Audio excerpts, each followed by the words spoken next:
नमस्कार दोस्तों, मैं देवेंद्र शर्मा आपके अपने YouTube चैनल देव एस्ट्रोलॉजी पर स्वागत करता हूं। दोस्तों, आज एक नए योग के साथ फिर उपस्थित हुआ हूं। तो योग जैसा कि आप लोग देख रहे हैं कि कुंडली में हम किसी कुंडली में देख सकते हैं कि विवाह होगा या नहीं, क्योंकि कई बार दोस्तों कुंडली में ऐसे योग बन जाते हैं या ऐसे ग्रहों की स्थिति बन जाती है कि कई बार कई जातकों का विवाह हो नहीं पाता। उनकी एज फैक्टर भी बहुत ज़्यादा हो जाते हैं और वो इंतज़ार करते रहते हैं, ठीक है, कि भाई कब शादी होगी। तो कुछ ऐसे योग कुंडली में बनते हैं, कुछ ऐसे ग्रह कुंडली में पीड़ित हो जाते हैं जो विवाह के योग को ख़त्म कर देते हैं। तो दोस्तों उसको जानने की कोशिश करते हैं, शादी को। तो आओ दोस्तों इसको समझने की कोशिश करते हैं, ठीक है दोस्तों। अब दोस्तों विवाह के लिए सबसे मुख्य चीज़ क्या होती है, क्योंकि ये काल पुरुष की कुंडली है, ये उदाहरण के तौर पे मैंने कुंडली ली हुई है दोस्तों। यहाँ पर जो विवाह का स्वामी है, विवाह का जो घर होता है दोस्तों, वो 7th हाउस होता है, 7वां घर, ठीक है दोस्तों। तो यहाँ पर दोस्तों सबसे पहले सप्तमेश,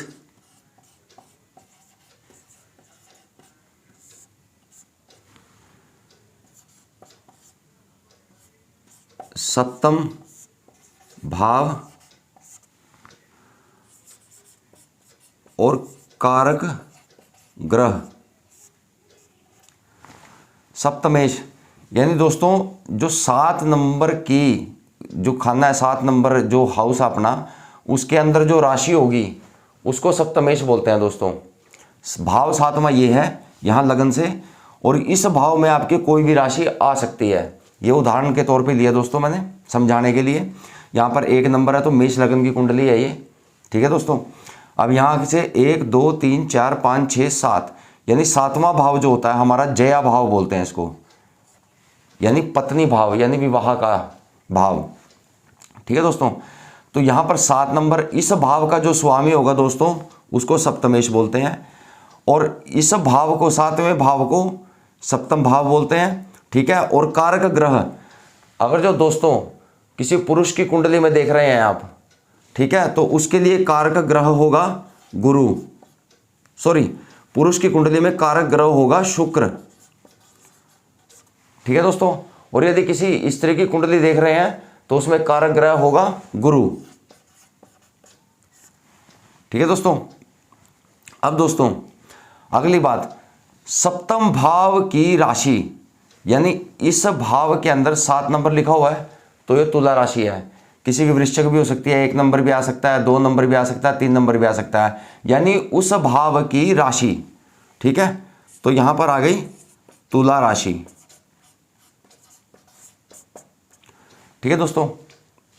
अब दोस्तों क्या होता है, जिसकी लगन कुंडली में, ये लगन कुंडली है दोस्तों, ठीक है, इसके साथ हमें इसमें दशा देखने के बाद हमें नवांश में भी इन्हीं ग्रहों की स्थिति और इसी भाव की दशा को देखना पड़ेगा कि उसमें क्या स्थिति है। तो दोस्तों यदि लगन कुंडली के अंदर सप्तमेश, यानी सप्तमेश कौन हुए, 7वें भाव के स्वामी, यानी तुला राशि के स्वामी कौन हुए,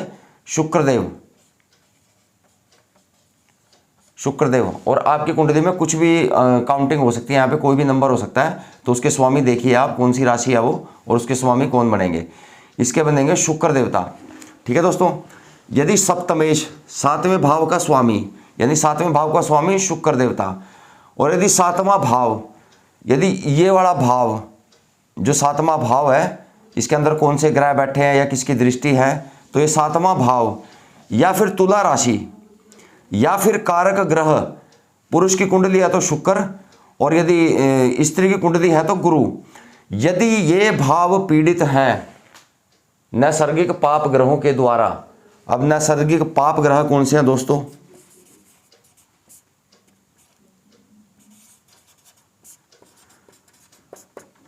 शनि, मंगल, राहु, केतु, ठीक है। और सूर्य जो है दोस्तों वो क्रूर ग्रह में आ जाता है, ठीक है दोस्तों। यदि सप्तम का स्वामी यानी शुक्र इनके द्वारा दृष्ट हो जाए या ये शुक्र के साथ में बैठ जाएं, शनि, मंगल, राहु, केतु और सूर्य है, तो या फिर सप्तम भाव पर इनकी दृष्टि हो, सूर्य यहाँ हो, मंगल यहाँ पे हो, ठीक है दोस्तों, और उनकी दृष्टि इस भाव पे पड़ रही हो, या शनि देवता की दृष्टि पड़ रही हो, या शनि देवता साथ में बैठे हो, या फिर तुला राशि को इफेक्टेड कर रहे हो ये, या फिर कारक ग्रह यानी पुरुष की कुंडली है या शुक्र पर दृष्टि हो, या फिर गुरु के ऊपर दृष्टि हो, नैसर्गिक पाप ग्रहों की, और यही स्थिति आपकी नवांश कुंडली में बढ़ती है, तो दोस्तों ऐसा कहा जा सकता है कि उस जातक का विवाह नहीं होगा, विवाह में उसकी बहुत अड़चने आएंगी। ठीक है दोस्तों। अब ऐसे ही दोस्तों यदि नैसर्गिक शुभ ग्रहों की दृष्टि हो सप्तमेश पर, सप्तम भाव पर और कारक ग्रह पर, तो नैसर्गिक शुभ ग्रह कौन कौन से हुए दोस्तों? बृहस्पति, शुक्र, बुध और चंद्रमा। ठीक है दोस्तों, ये नैसर्गिक शुभ ग्रह। अगर जो ये शुभ ग्रह साथ बैठे हैं और शुभ ग्रहों की दृष्टि है इन पर, तो विवाह हो जाता है, ठीक है, और जल्दी योग बनाते हैं यदि कोई त्रुटि भी है तो। अब जैसे दोस्तों यहाँ पे इसके शुक्र देवता हुए, सपोज करो यहाँ पर शुक्र देवता अपने घर में बैठ जाते हैं, शुक्र देवता घर में बैठ जाते हैं, या यहाँ पर 8 नंबर राशि आ गई, ठीक है, 8 नंबर राशि वृश्चिक राशि यानी उसके स्वामी मंगल देवता हुए, तो यहाँ पर थोड़ा बुद्धि का विवेक लगाना पड़ेगा दोस्तों, क्योंकि जब कोई ग्रह स्वग्रही होकर बैठता है या उच्च का होकर के बैठता है तो वो सदैव अच्छे फल देने के लिए बाध्य हो जाता है। ठीक है दोस्तों।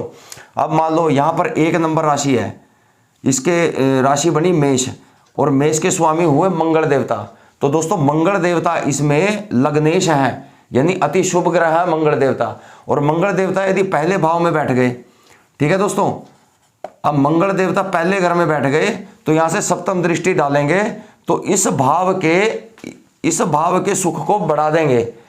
तो यहां पर यह थ्योरी अप्लाई नहीं होगी नैसर्गिक पाप ग्रह वाली, क्योंकि यदि अपने घर का स्वामी चाहे नैसर्गिक ग्रह भी है वो, अब यहां पर 10 नंबर 11 नंबर राशि आ गई लेकिन उसमें शनि देवता बैठ गए, तो वो इस भाव के रिजल्ट को बढ़ा देंगे दोस्तों।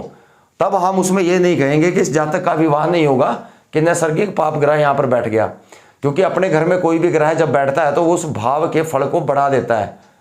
ठीक है दोस्तों, और यही स्थिति हमारे को नवांश में देखनी है।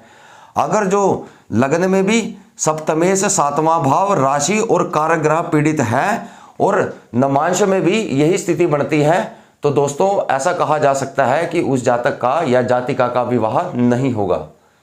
अदरवाइज दोस्तों यदि शुभ ग्रहों की स्थिति है और शुभ ग्रह की दृष्टि है उनके पास में और शुभ ग्रह बैठे हैं, या नैसर्गिक पाप ग्रह में से भी कोई ग्रह स्वग्रही होकर के बैठा है, अपने खुद के घर में बैठा है, तब ये थ्योरी अप्लाई नहीं होगी। तो ठीक है दोस्तों,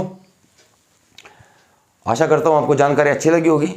आपको जानकारी अच्छी लगे तो मेरे चैनल को सब्सक्राइब, लाइक और शेयर करना ना भूलें। तो दोस्तों यदि आपके कोई भी सवाल हैं इस वीडियो को लेकर के तो आप मुझे कमेंट बॉक्स में पूछ सकते हैं। तो दोस्तों कल फिर हाजिर होते हैं एक नए योग के साथ, तब तक के लिए नमस्कार।